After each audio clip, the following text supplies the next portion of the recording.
T-minus 10, 9, 8, 7, 6, 5, 3, 2, 1, 0, and liftoff of Space Shuttle Atlantis on a mission to build, resupply, and to do research on the International Space Station.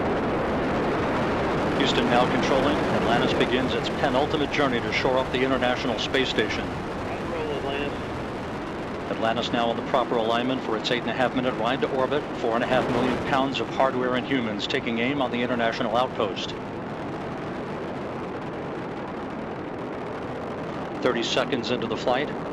Atlantis almost 2 miles in altitude, almost 6 miles downrange from the Kennedy Space Center already, traveling 500 miles an hour.